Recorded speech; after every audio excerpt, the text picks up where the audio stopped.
Hello, this is Eve Stanway, breakup and divorce coach. I'm calling you from the beautiful morning beach in Paphos, Cyprus.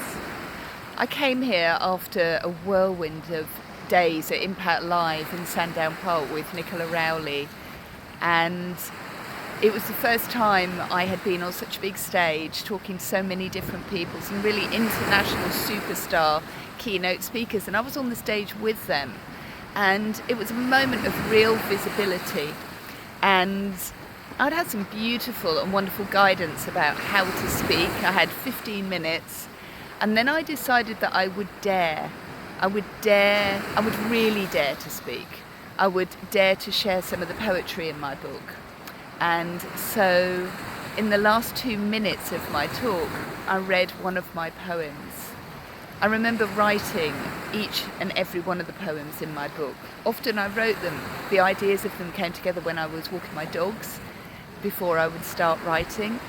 And there was a moment, it was not this April, but the April before, where what I realised is that I'd written a book and I hadn't shown up in that book. I put my thoughts and ideas, I'd put the things that I'd learned over so many years of working with clients, coaching and sharing how to have difficult conversations. But I was hiding myself. I was still trying to be invisible. I was trying to be the child that had remained invisible when I was a young girl, when I thought that I wasn't good enough, I thought I wasn't clever enough. I was actually told when I was really young that I wasn't clever enough to perform academically. I was told I was very pleasing, but I wouldn't be able to be academic. So for me, when I was first writing my book Conversations at the Shoreline, I think I wanted to prove that psychologist wrong. I know so much about psychology now and so much about working with children. I've spent years doing it, and my brain now fully understands all the mistakes that psychologist was making when they weren't looking any deeper into the circumstances under which I was living.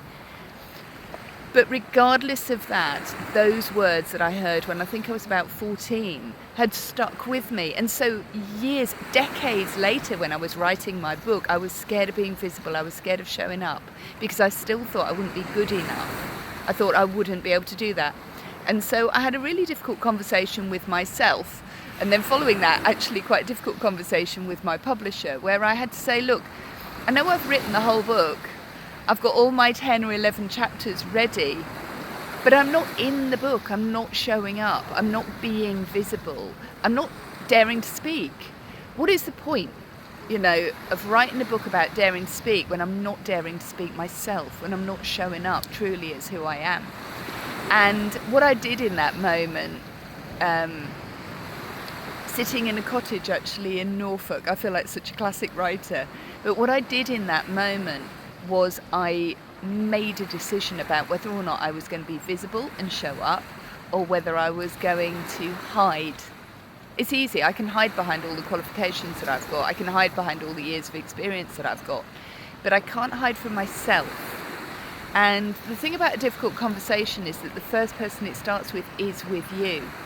So I realised that I couldn't hide, and so I started plumbing for stories in myself, and my gosh, there's so many, but they needed to be relevant, they needed to be important. Then I started plumbing for the poetry, the words. I didn't go to school. I think this is probably why the psychologist said I wouldn't achieve academically. He didn't realise that I had grit and determination and a good memory and a natural drive actually to survive and do well and to thrive. Some of us, we don't have more when we're born, but we want more as we get older. And I want to be able to have more from having these difficult conversations. And I know so many of my clients are looking for more. They want a bigger life than the life that maybe they've got or the life they're allowing themselves to have.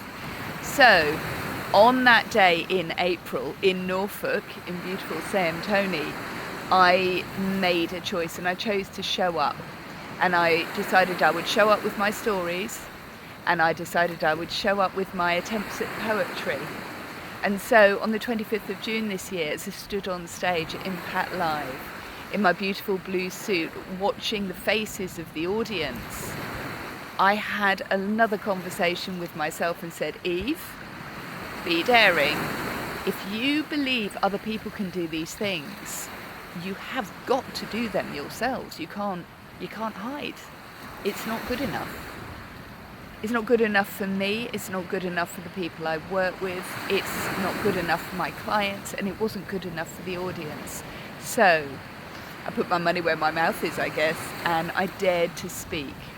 And that is my message to you. My overriding message is that we dare to speak, that we have these conversations, that we do these things, not because they're easy, because they really are not easy to do, but because we've only got so many heartbeats on this planet, and I truly believe that we want to be able to live as well as we possibly can.